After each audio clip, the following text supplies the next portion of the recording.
Now, good morning, everyone, and welcome to the eighth day of the New Economy Summit. And today it's again a very special day with an extraordinary leader and expert. And today it is all about sales and how to sell in this uncertain time. This morning I got the privilege to introduce Marcus Corah, who is a sought-after trainer and coach with a proven track record in drive sales success for businesses. He has been from London training local and global markets, including EMEA, APAC, and North America, assisting companies and individuals communicate more effectively and emotionally with their customers. He has worked across all levels within organizations. Marcus' unique approach to selling, pitching, and influencing reach beyond the traditional method. The key to his success lies in understanding and working with the client's beliefs and emotions. Marcus as well is a highly effective coach and a proven author with his first book. So I would like to encourage everyone to give a big clap to Marcus. And Marcus, the floor is all yours. Thank you, Laurent. So first of all, before I get started, I'm going to say thank you, a big thank you to you for putting this on, and David, obviously, for putting this on. It's awesome. You've had some amazing speakers, and to be part of this, totally brilliant. So thank you as a starting off. And then secondly, let me share my screen, and let's get into it. So as Laurent said, this is really about selling in uncertain times. Now, when businesses have less money, when there's less money in the system, everybody that makes a purchase, all businesses want to ensure that they're getting real value for money, okay? And what do I mean by real value for money? And I think for me, this is about helping them to see that by owning your product, your service, you're going to help them to have a better future. Now, although I've called this presentation How to Sell in Uncertain Times, really, it's just how to sell, full stop. Because no matter what the economy is doing, prospects, customers, they still need to be able to understand and see how you're going to help them navigate the future in a more positive and successful way.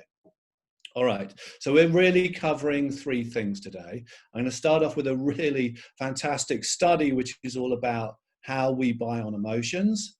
The second thing I'm going to talk about is how we can increase the perceived pleasure of owning your product or service when you're out there selling it to your customers or your prospects. And the third thing we're going to cover is how you decrease the pain of owning that product or service that you are selling to your customers or prospects. Now, the second two will come into play once you understand and we go through this study.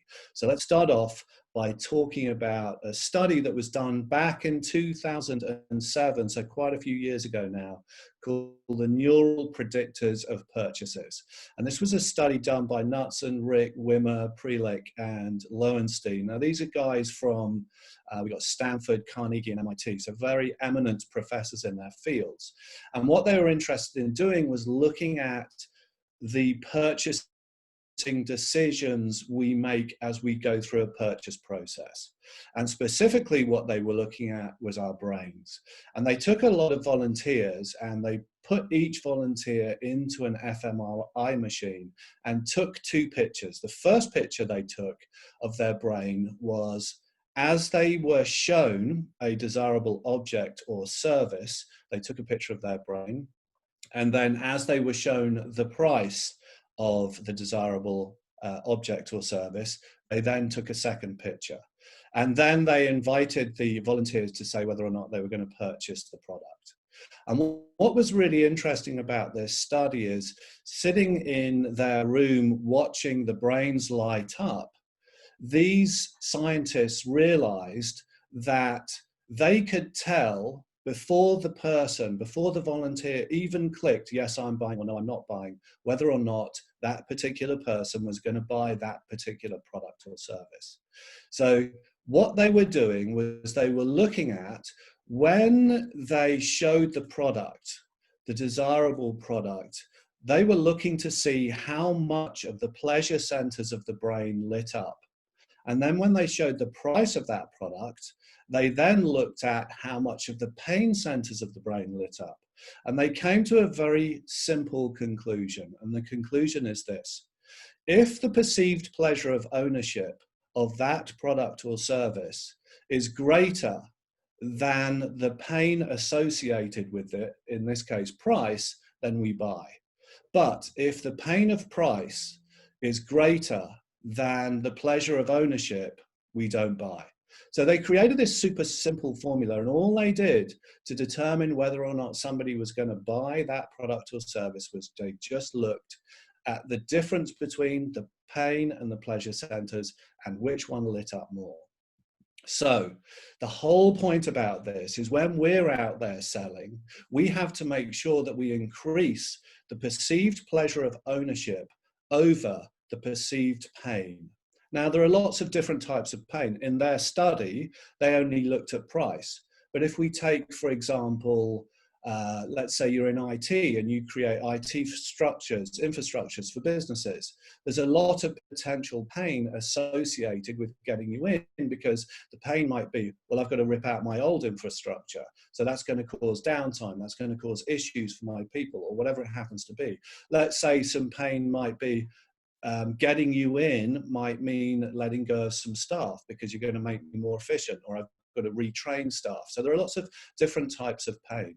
And when you're out there selling, what you want to be aware of is, what are the worries, concerns, or objections that your prospect or your customers might hold that will stop from buying? Because whenever you're selling to anybody, you're going to light up their pain centers as well as their pleasure centers.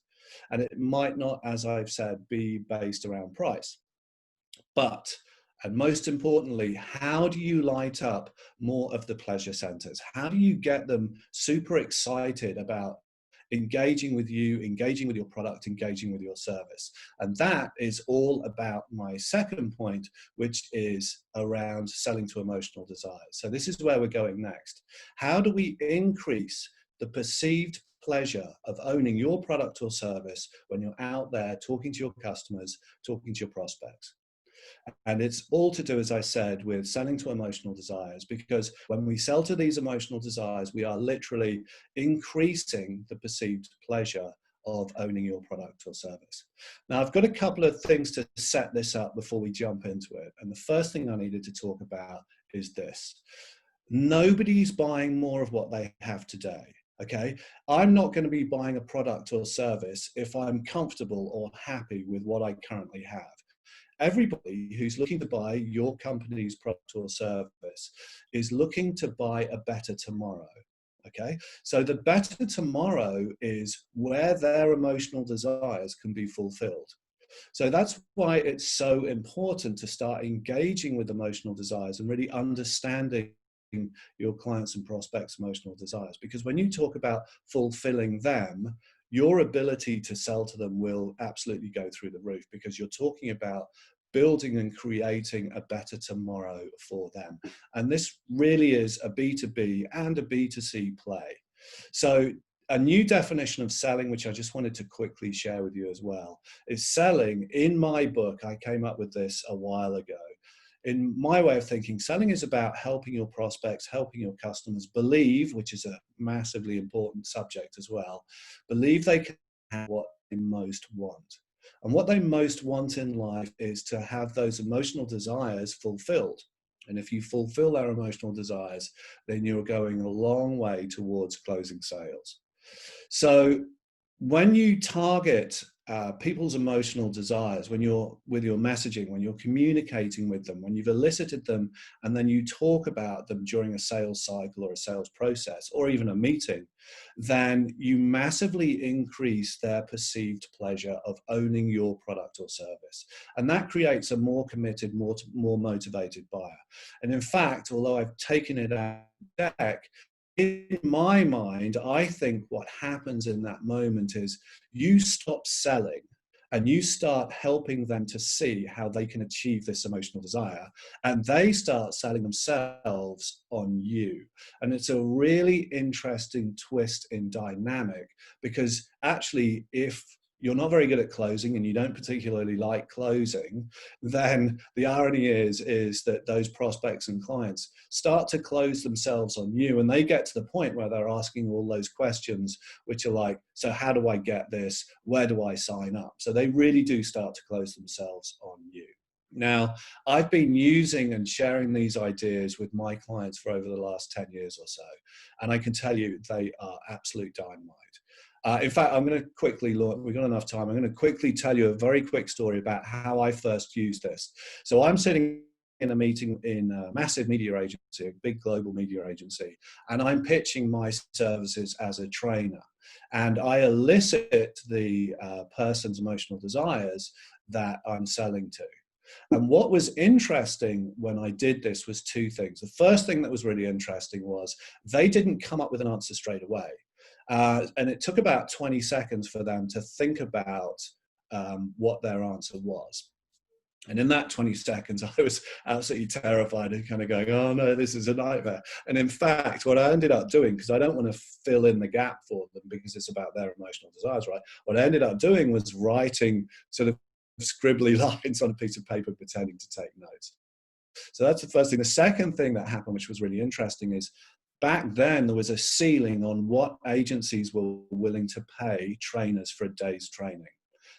And I can tell you, we more than doubled that ceiling in this program because we sold to emotional desires. So it's a really important and powerful tool to master. All right, that said, let's talk about the hierarchy of influence. Now, the hierarchy of influence was a tool I developed off the back of some brilliant work done by an early NLPer, and he called it the neurological levels, and I took it, his was very therapy. I took his model and I reworked it for business. Now, what you will see with this model is there is a massive, great big arrow that goes up. And we're going to start at the top and work our way down, but the influence starts at the bottom and works its way up. All right, so we're going to start at the top. Now, we all produce results. Some of those results are amazing, brilliant, and fantastic. And some of those results are results we'd probably like to change. And if we want to change our results, then we need to do something differently. And it was Einstein that said, the definition of madness is doing the same thing over and over again. So our behaviors have a direct impact on the results we're able to produce. So if we want to change the results, change your behaviors. So your behaviors directly influence your results. What influences your behaviors? Well, amongst other things, it's your skills and knowledge. What you know determines the kind of behaviors you can do. Now, what was interesting is I didn't start off life as a trainer. I was actually a director, as in lights, camera, action. And when I was leaving directing and transitioning into training, I could have gone off and trained as, say, an architect or an accountant or a lawyer or a whatever I was going to do, right? I ended up training as a trainer, but I could have gone in any direction. And I would have gone off and got some skills and knowledge and use those skills and knowledge to develop a new set of behaviors and produce a different set of results. So your skills and knowledge have a very direct impact on the kind of behaviors you're able to do. Look at this very quickly from a training perspective. I use my skills and knowledge as a trainer to go in and to help delegates within an organization change their behaviors to produce a better result. So hopefully you can understand this model very easily. And what I'm going to do now is I'm going to talk about it in terms of business, because if you are relying on features and benefits as a way to sell your product or service, I can tell you now, it's the weakest way to sell. Okay, and this model demonstrates why that's the case.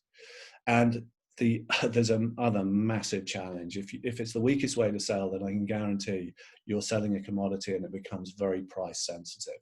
So let's put this in a business context, and let me say this.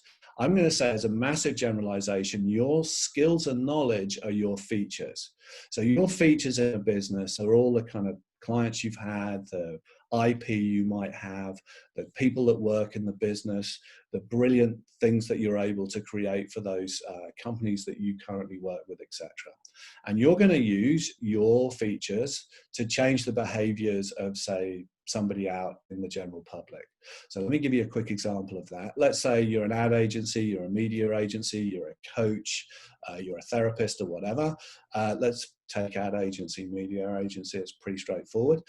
If you are using your skills and knowledge, you're looking to change the behaviors of the general public to, guess what? Produce a positive result for your clients, which is a benefit to them, i.e. you're going to try and sell more of their product.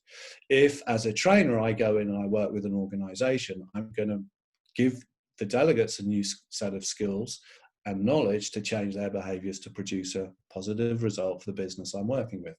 It's the same everywhere. It really doesn't matter what you're selling. You're going to go in, you're going to ultimately use your features to change the behaviors of someone. It might be internal in the business or external, general public or a niche in the public, to produce a positive result for that business. This is classic sales. This is features and benefits. Everybody's been using it since time immemorial, right?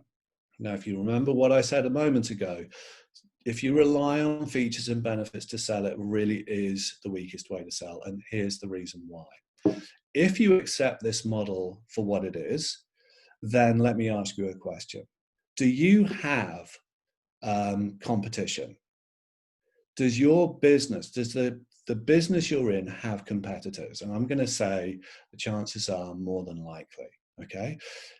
Do your competitors have the kind of skills and knowledge that you have? Again, I'm going to make an assumption, and I'm going to say more than likely. So if they have the same kind of features, i.e. skills and knowledge that you have, then the chances are they can change the behaviors of the people out there or internally within an organization in the same way that you can change their behaviors, and ultimately therefore produce a similar result to the kind of result you're able to produce, i.e. a similar benefit for that client or prospect that you can produce. So here's my question. I'm sitting in your pitch, and I'm also seeing a couple of other companies that do what you do. If you all have similar features and can all produce a similar result, why should I choose you over them? Now, I've asked this question many, many times to many, many big organizations. And the most common response that I get is people put their hands up and they go, because we're nice people. And I've got to tell you all right now, you're all nice people. So it's not really about nice people. The challenge with this is that I will tell you how your prospects, your clients make a decision. Because if there's no real difference between you and your competitors, my decision is going to be based on one criteria.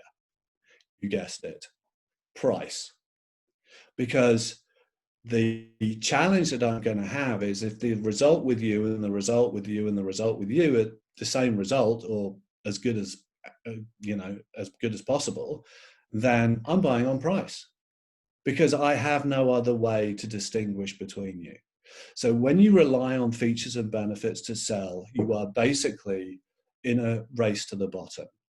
And I saw this post GFC. So I was in the UK post GFC. In fact, I launched my business in 2009, which who knew that it was such a bad time to launch a business, but there you go. I did, and I survived. And when I started talking about this and sharing this model with businesses, they were like, wow, I get this. Remember, when money gets scarce, people are looking to buy on what's in it for them. What's the value for them? And it's not just about price. They want to know that you can help them get to a better place in their future. So if this isn't the answer, if features and benefits isn't the answer, because also it's all based on logic, and we don't actually buy on logic. We need logic in there, but we don't buy on logic. If this isn't the answer, then what is? Well, what is selling to emotional desires. Because when I engage your emotional desires and I sell to them, it's much harder for you to put a price on your future than it is for you to put a price on a feature. And that's the real key here. And the other side to this is about emotion. This comes back to the study, right? This is about increasing that perceived pleasure of owning your product, your service. And that's what happens when you sell to emotional desires. So the $64,000 question is this: Marcus, how do you sell to emotional desires, right? So I'm going to give you one way right now. There are a number of other ways. I'm just going to give you one way right now because it's super simple and everybody can do this. And in the story I mentioned a moment ago about the agency, this is what I do, okay? You ask a simple question. You ask, what's important to you about, and you name a context. So in my story a moment ago, I would have said to the media agency, hey, what's important to you about getting this sales training? And she gave me an answer. I've used this thousands of times everywhere. You can use this in phone calls, in meetings. We're going to talk about documents in a second, but the question is, what's important to you about, and you name a context. Let's say your IT infrastructure. What's important to you, Mr. or Mrs. prospect or client, about getting this new IT infrastructure? What's important to you about going on this holiday? What's important to you about social media? What's important to you about sales training? What's important to you about this bank account? What's important to you about? Name whatever it is that you sell or your product or service. Just insert it into that conversation and they will give you an answer. And that is what you talk about, and that is what you sell to. And that's the real key to all of this, because when you sell to these emotional desires, you're literally talking about something that is important to somebody, to that prospect, that client. And when you talk to them about that thing, they are listening, they're engaged, they're committed. And literally, the more you talk, as long as you keep it directly to their emotional desires, the more you talk about how you can fulfill that for them, the more they are going to be buying into what you're saying. So I've got enough time for a really super quick story. So I gave an example of doing this over the phone. I got cold called, it must have been back in 2011, 2012 now, by a private equity firm. I knew nothing about private equity at that point in my life. This guy calls me up and he goes, I hear you do sales training. I'm like, yeah, I do sales training. And we have a chat on the phone, and it gets to the point where I said, do you know about eliciting emotional desires, because it's a much more powerful way to sell? And he goes, I'm not sure, Marcus, can you give me an example? I said, sure. What's important about getting the sales training? And he gave me an answer. And all I did was then talk to him about how I could fulfill his answer. And that was it. And he said to me, Marcus, look, you better come in for a chat. Are you free next week? And I said, I'd love to come in. So I go in for a chat. And he literally, as soon as he saw me, he started smiling. His name's Mark. He started smiling. And he goes, Marcus, you're here to tell me. And he basically named his emotional desire. And I said, that's exactly what I'm here to do. And I just had a piece of paper. I just got my notebook out and started writing notes and showed him how I was going to do it. And he turned around at the end of the conversation. He goes, that's really interesting. All right, so I have to ask, what's your price? And I told him how much I charged. And he stopped and he looked at me and he said this. He sat back in his chair and he said, normally, Marcus, at this point in the conversation, I negotiate, but you're too cheap. That's genuinely what he said to me. So, note to self, double my prices. So the next time we had a conversation, yeah, I definitely doubled my prices. But price really goes out of the window when you're talking about people's future. So just to recap, selling to emotional desires allows you to increase the perceived pleasure of ownership for the prospect or customers that you're talking to. You have a clear point of difference. The reason why you have a clear point of difference is that you're not selling like other people. You're not selling features and benefits. You're connecting with them emotionally and selling to those emotions. So it really helps you to stand out from your competitors. You stop selling on price. We kind of covered this already. Look, it's very easy for me to put a price on a feature, but it's much harder for me to put a price on my future. And there is a big difference. And also, that top half of the triangle is all commodity-based sales. And commodity-based sales are based on price. So it becomes a very price-sensitive conversation. You sell to emotions. We buy on emotion and we justify with logic. When I first heard this, I'm like, what does that even mean? But now I get the first port of call in any sale is to connect their emotions with your product or service, because then they can justify that purchase. I kind of alluded to this as well. You can sell to emotional desires in emails and documents. Yesterday, my good friend Judy was talking about marketing. You can use emotional desires in your marketing as well.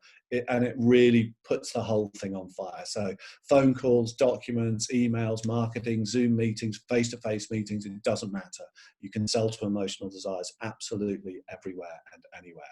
All right, so I've got a little bit of time left. And what I wanted to just touch on as well is, how do you decrease the pain of owning your product or service when you're out there talking to those buyers, talking to those prospects, talking to those potential clients?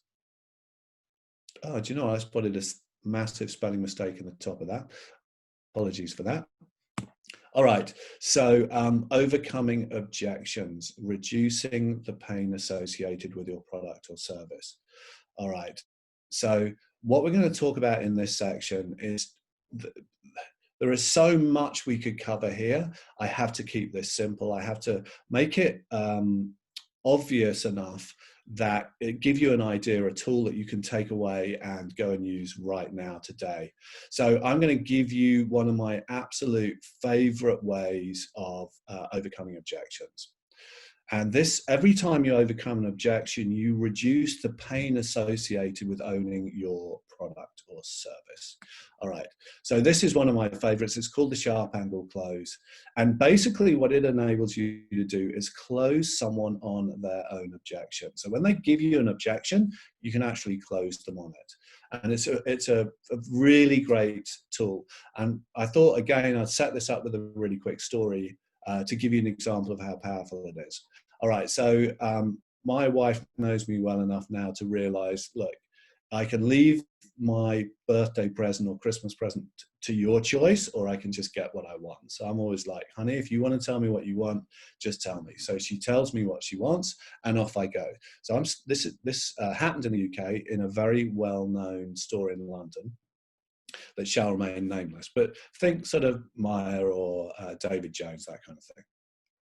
All right, so I go into the store. I'm in the dress department in the store, and I'm clearly looking a little lost. And somebody who works in the store comes up to me, an assistant, and kind of goes, "Hey, are you okay?" And I'm like, "Look, I'm really sorry. My wife sent me in here. I'm trying to find this dress in this size. Can you help?" And she goes, "All right, it's not in this area. Let's go over to the racks over here." So I'm like, okay, we go over to the racks, and she starts looking through and she goes, "I'm really sorry. We don't seem to have any of the size out on the store, on the floor. Are you okay if I go and check the storeroom? Are you okay to wait?" And I'm like, "Yeah, of course, really happy to wait." So she goes away and she comes back quite a long time later, like about 5 or 10 minutes later, and she goes, "Okay, so I checked in the back and we don't have anything in that size. The however is our sister store, which is in Oxford Street, does have the specific size you're after. Are you willing to, we're actually getting a shipment from them later today. Are you willing to come back at, say, in 2 or 3 hours time, 3 to be on the safe side, and by that time it'll have been delivered?" And I'm like, "Yeah, it's my wife's birthday tomorrow. I definitely need this. So yeah, I'm happy to come back." Now, as she went back, they had delivered it, I bought it, and off we went. Now, the sharp angle close is basically based on a really simple formula. If we could reach agreement, would you still go ahead? And what this sales assistant did was she basically said, "Are you happy to wait if I go and look in the back in the store area?" I'm like, "Yes." "Great. So you're still going ahead. And then when she came out, she said, look, we don't have any, but I've checked with our sister store. If we can get it delivered, are you still going ahead? So it's just a version of the sharp angle close, but done in a really nice, caring way. And you can use this absolutely everywhere and anywhere you like. So you can't find agreement on a price. So they want to reduce your prices, you want to put your prices up, whatever it happens to be. That clearly means you're not selling to emotional desires, but that's another conversation. But if we could find a price where you're happy and we're happy, would you still go ahead? Let's say the objection or worry is, can you deliver on time? If we can find a way of proving to you that we can deliver our product or service on time, would you still go ahead? It doesn't matter what people say. You can always come back and go, if we could find agreement, would you go ahead? And that's the power of this particular closing technique. It's brilliant. And I highly recommend, if you haven't used it before, get out there and give it a go. Now, there are a couple of caveats with this. The first caveat, which is the most important, is use it sparingly. Like, you don't want to keep cycling your prospect or clients through this agreement. If we could reach agreement, would you still go ahead? You want to use it once or twice in a sales process and use it where things get really stuck. The other thing that you really need to know about this, which is super useful, is that sometimes people hold a objection, but they don't actually want to reveal what that objection is, right? So what this will, the sharp angle close enables you to do is it enables you to get to the deeper objection, so that when you're sitting there and you go, let's say they say, can you deliver on time? And you go, if we could find a way of demonstrating to you that we can deliver on time, would you still go ahead? And they go, no. You know there's a deeper objection going on. And then it's a question of uncovering that objection and then dealing with that objection when you uncover it. So it's a really useful way of understanding how, when you're talking to people, what their roadblocks are. So it's more than just, here's a way to handle an objection. It's actually how you close people on their own objections as well. All right, so I'm going to, I see some questions pop up. So I'm just going to stop this for a second. I'm going to go back for some questions just to see what's in the chat. Your tips on selling. Okay, let's start. I thought it was a play on COVID. Oh, hey, Laurent.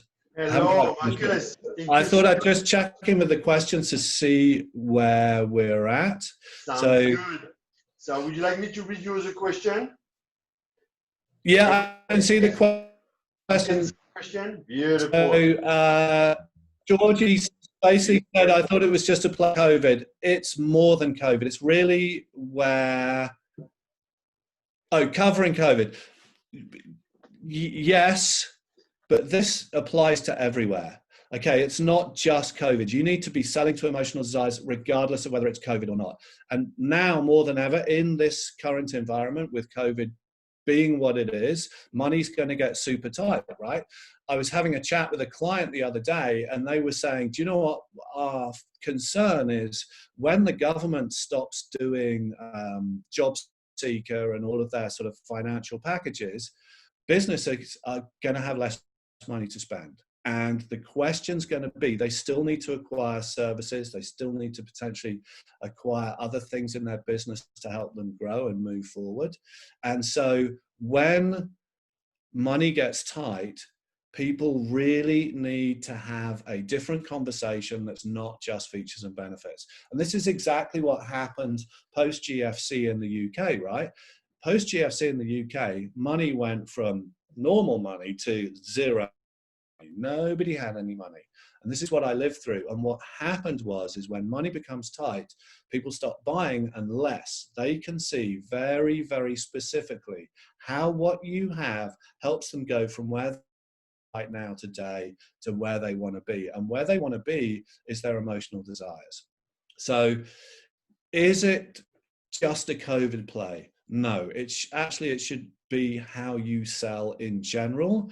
But right now, when money gets tight in business, yes, it's absolutely how you have to sell. So I hope answers your question. In the current COVID environment, so this is Michelle, would selling to emotional desires be the most prudent course? Yes. So for me, as I've just explained, one of the things that happened post GFC, which is a kind of similar environment in terms of contraction of money, was that businesses just stopped spending. Initially, they went into that, and the main difference between now and the GFC was this. In the GFC, the governments helped the banks out, not the businesses. So the difference is that now we have JobKeeper and the other stimulus packages for businesses, which wasn't available in the GFC. They were just quantitative easing for the banks, hoping that the banks would pass that on, but they didn't really do that. So we as business owners right now, we're in a position where we have an opportunity where there's still enough fluidity, there's still enough money in the system for us to be able to buy and invest in certain things. And the but is that now more than ever, as things start to contract, this buying cycle that people, the buying process that people are going to be involved in is changed. They're not going to be buying in the same way. They're not just going to be, oh yeah, here you go, here's some more money, here's some more money. It's not going to be what's going to happen. As soon as that contraction really hits, which it might well do when the JobKeeper dries up and the other stimulus packages dry up, assuming they do, of course, but assuming they do, then that'll put businesses under more pressure, and they're going to be making just massive discretionary purchases. It's not just everything and anything anymore. It's like, do I really need this? Can I really see how this product here that is invaluable ultimately to my business? Because if they can see that, then they will go for it. If they can't see that it's invaluable, then they're just going to go, okay, Michelle's written something else. In the current COVID environment, would selling to emotional... Would you like me to read the question like yeah, that? Sure. Well, to really understand and get the question. Thank you, Michelle. Thank you, Marcus.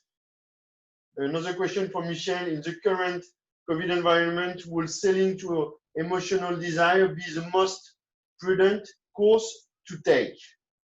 Yeah, so I kind of answered that when I was now looking at the renewed circulation of coupons in exchange for goods and services, well-being up to, yes. Okay, so I think for me, I think we're moving to a more value add environment, right? So what's the value that coupon adds, right? Now, yeah. A coupon is basically, if I've got you right, Michelle, I'm assuming that a coupon is like a sort of barter trade. It could be a contra deal. So I do sales training, Judy does marketing, I give her some free advice, she gives me some free advice, that kind of thing. Unstable internet connection. Okay. The coupon exchange between businesses that don't have a strong relationship at the start, paper for cash, yes. So the coupon exchange really is, yeah, it's like here. So I run some things where I have coupons. Coupons offer a discount traditionally. Obviously, what we're getting into with the new sort of economy is an idea around that value exchange. And can I give you a piece of paper that says, hey, I will do X for you instead of paying you for this service that you owe with it. So if that's what I think you're meaning, it's a sort of barter exchange. Yes, and I think it'll happen. Sorry, Marcus, may I just finish to read the definition? So for Michel, COVID has seen a renewing circulation of coupons in exchange for goods and services. Whilst the uptake has been good, businesses have been slow to respond. Time delay in payment short-circuited the reality of trading for SMEs coupon. And she she mentioned, yes, coupon is paper for cash. Okay. So I think, look, it's a good idea, but it's not necessarily sustainable in the long term. As a business, you have to have some kind of cash flow. So I think the coupon approach is good, but I can see a lot of businesses going, I'll do it, and a lot of businesses going, I won't do it. The ATO needs some way of collecting their taxes, right? And I think if we coupon everything too much, then they're just going to go, what is going on here? There was a brilliant case that happened in the UK, again, post-GFC, unrelated to coupons, where people started I shouldn't really talk about this, but people were putting chip fat into their cars. They kind of they changed their engines so that they could take old chip fat from fish and chip shops and put it directly into their cars. Now, in one sense, it was a really useful way because they burn a product that would otherwise sit in drums somewhere and whatever, right? But ultimately, the government said to the police, if you see anybody doing this, you got to clamp down on it, because we don't make revenue, but we make a shed load of revenue out of selling petrol, but we don't make any revenue from these guys just taking chip fat oil and putting it in their cars. And in a way, I think, kind of, Michelle, it's the same kind of gig. There will come a point where the coupon idea it's going to run out of steam because the ATO can't tax it. They're going to be like, look, I get it. It's a good way to go right now, but it's not sustainable because all businesses have a P&L. They all have to, return their taxes and make sure they're doing the right thing, et cetera, et cetera. So, yeah, that would be my only point on coupons. I think coupons are a great idea. I can see why they would get some traction with some SMEs, but I can also see why it would be tricky for other, not everybody's going to want to play that game. Yes. Thank you, Marcus. I invite you, to other participants, to write a question in the chat box. And while you are writing question in the chat box, I might just go back to the original tip that we're asking Michelle regarding, because it is as well for me very important, regarding ethical business. Marcus, what would be a simple tip to really touch on the emotion to elevate ethical business? So when you say ethical business, are you talking about the ethics framework? Yes, I'm talking about having a good impact for the humanity in the world, and having really a conscious ethic conscious on the business in general. Yeah. So I think, I think a lot of things are going to change as a result of what we're going through.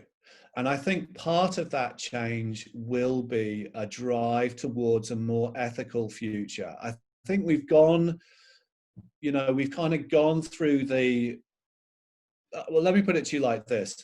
With everybody being in lockdown, the planet has had a breather, right? Pollution's down, the oceans are looking a little bit cleaner because there's not so much stuff being dumped in them, et cetera, et cetera.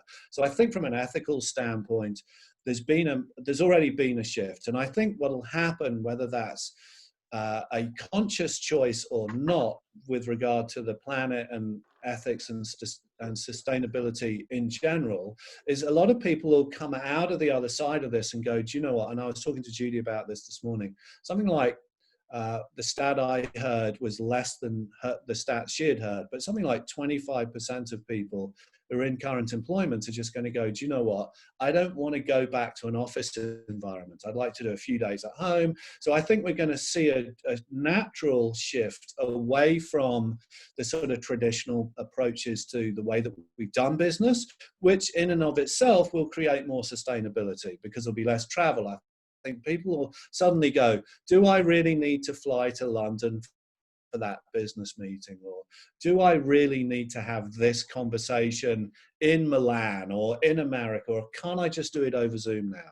Because, you know, the technology has suddenly become so much more, not user-friendly, because it was always user-friendly, but it's become more used by us. So we perceive it as more user-friendly. And I think that, so the things that are happening as a natural result of us being in lockdown as a planet will have a knock-on effect, which hopefully will really help sustainability. I'm a big fan of, you know, not trying to ruin the planet in one fell swoop, which is what we've been up to.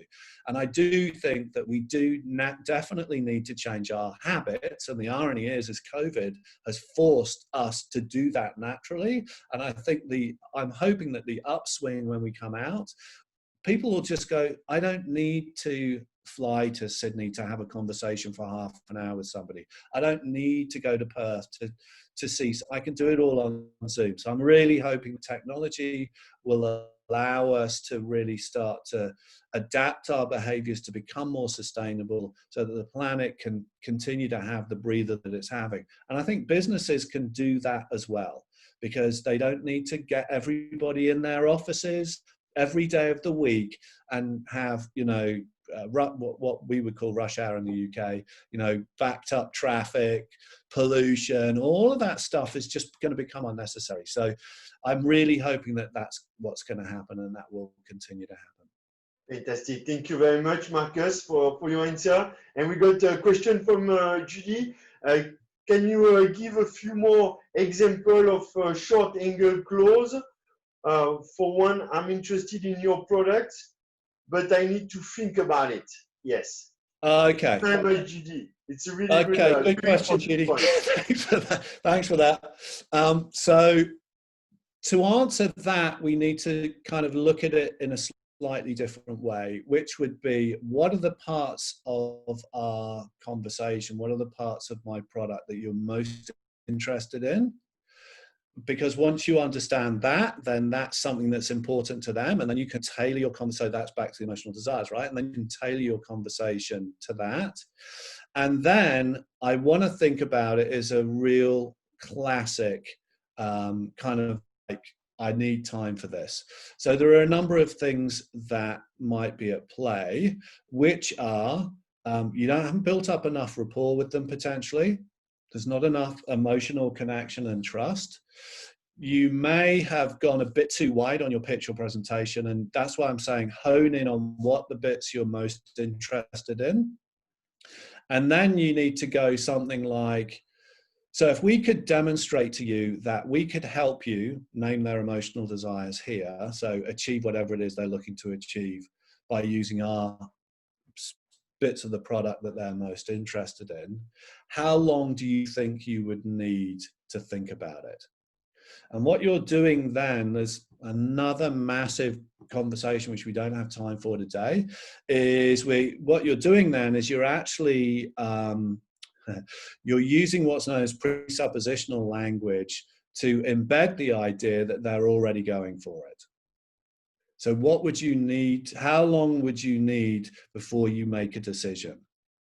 So there's quite a few, sorry, Julie, there's a lot of elements to that question, but the primary thing is understand what they're interested in specifically around your product that they want to learn more about, because that's their emotional desire.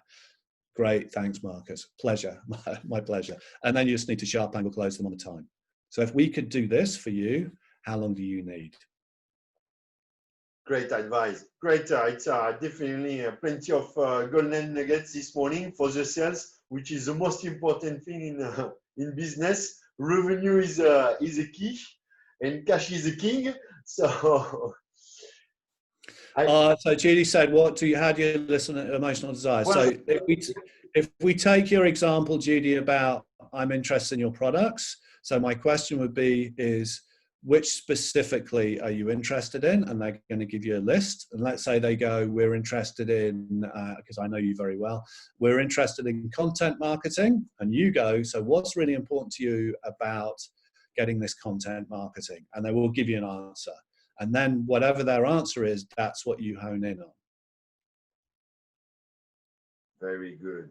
Very good. Any other question? We invite, what is the book you have written, Marcus? Yes. You, Judy, she knows me too well. I'll tell you what, I had a copy right here. It was supposed to be on the picture. Yeah. I'm supposed to send it as a pic. I just hold it up. There you go. So back in 2011, yeah, I wrote a book.